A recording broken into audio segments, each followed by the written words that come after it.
Ok, bueno, buenos días, mi nombre es Christian Cotton y hoy les vengo a hablar de la cultura egipcia. ¿Por qué elegí este tema? Bueno, elegí este tema porque me gustan las pirámides y momias, aunque no vaya a hablar de momias acá. Y también porque tengo un amigo que es como le encanta este tema y no para de hablarme de ello, entonces me influenció un poco en hacer esto. La introducción.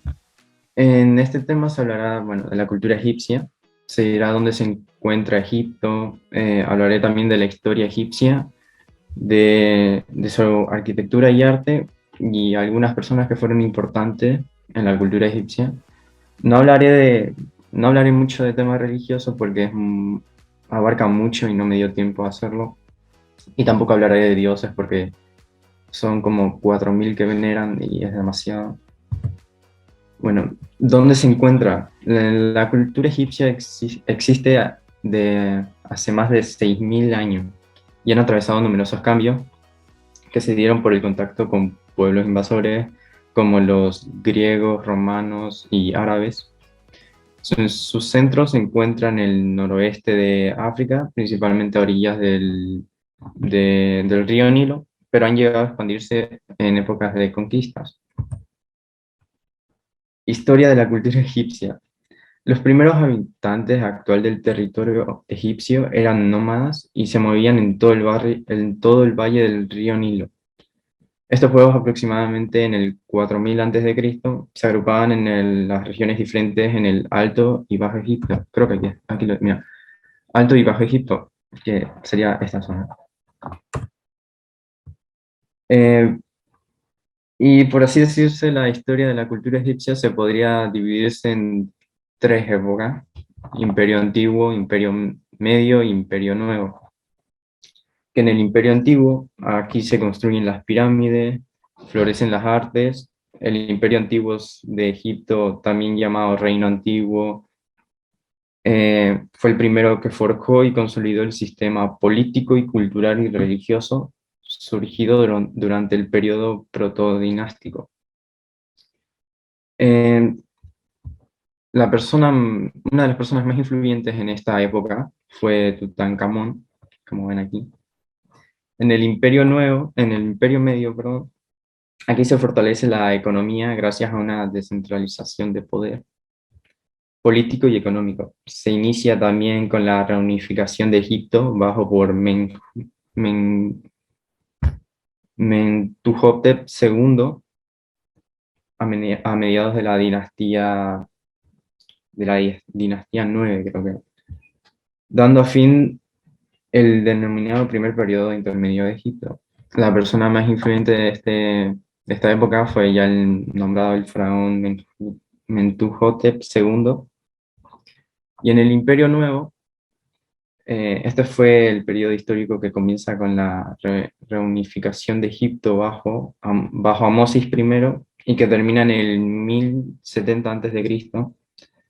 Y lo componían las dinastías 18, 19 y 20. Y estas dos últimas, que serían la 19 y la 20, también son conocidas como el periodo Ramesida. Y las personas más influyentes de esta época o es Alejandro Magno o es Cleopatra. O sea, aquí está ahí. Bueno, construcción de pirámides. Aquí muchas personas creen que las pirámides fue como, o sea, no saben cómo se dio la construcción, piensan que fue obra de magia o por ovni y no, no es así. Y los egipcios lo que hicieron para elevar las pirámides, los egipcios tuvieron que trasladar gigantescos bloques de piedra y estatuas de toneladas de peso por el desierto y lo hacían sobre grandes trineos de madera y ellos utilizaban un truco para trasladar todo esto, que era humedecer la arena por la que se deslizaban. Y bueno, esto se les hacía más fácil y era más eficiente. Y esto también habla del conocimiento técnico y organizativo que esta civilización tenía, que se basó en métodos simples pero efectivos. Y como prueba de esto, hay pinturas que demuestran en las paredes de las pirámides de la tumba de uno de los faraones importantes de esa época, que era jefe de las regiones del Alto Egipto durante los reinados de Amenemhat II, Sesostris II y Sesostris, que ahí muestra claramente cómo una persona está utilizando ese método. Aunque también hubo mucha esclavización para hacer estas pirámides, se estima que hubieran como a 10.000 a 100.000 esclavos, pero al final se pudo. El arte. Una de las características del arte egipcio eran los monumentales obras que tenían carácter simbólico, funerario o religioso. El arte egipcio se caracterizó por la fijación de pilares o motivos constantes desde el inicio de la historia del Egipto unificado hasta el final de la dominación romana. Aunque el arte también se utilizaba como medios de expresión, tanto como expresión de poder político, de la vida cotidiana y como expresión religiosa. Eh, el arte como expresión de poder político, las ideas y las posiciones políticas vigentes darían el motivo principal para la elaboración de números de obras artísticas con una clara idea de propaganda.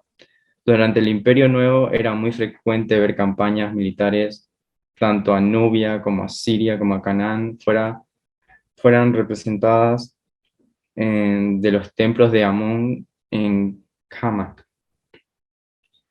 El arte como la vida cotidiana. Al avanzar el tiempo de la civilización egipcia, la nobleza y los altos funcionarios adquieren parte de la riqueza, lo que posibilitó de que aquellos sujetos pudieran también acceder a obras artísticas que por lo general eran destinadas a servicios funerarios, dada la importancia del más allá. Así las tumbas eran decoradas con imágenes religiosas y hechas transcurridos durante la vida del difunto e imágenes de la vida cotidiana de Egipto, como escenas de cacería, recolección agrícola, 1 minute. músico, ¿ah?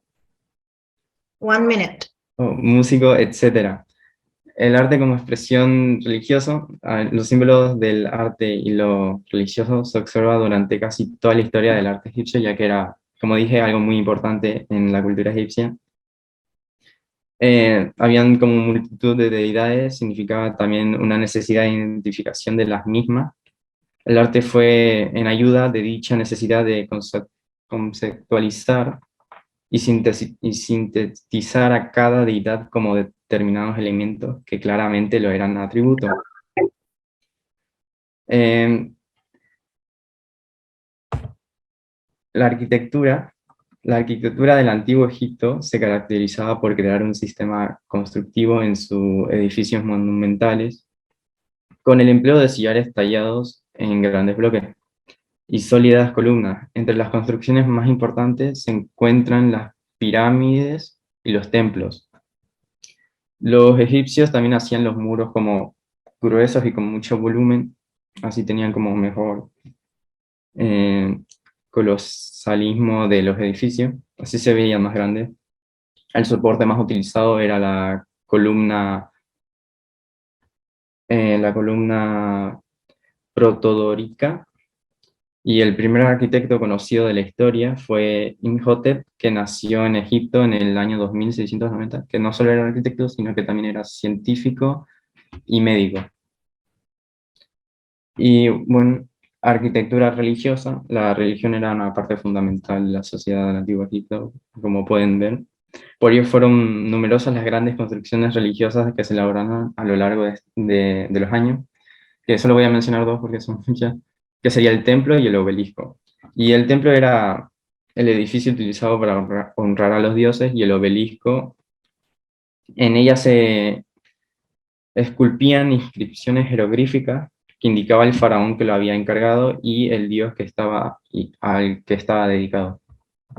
También están las construcciones funerarias, como la mastaba, que la mastaba fue el primer modelo de tumba para faraones y personas destacadas que elaboraron los egipcios durante el periodo arcaico y el imperio antiguo. Era Christian, de la, please try to sum up.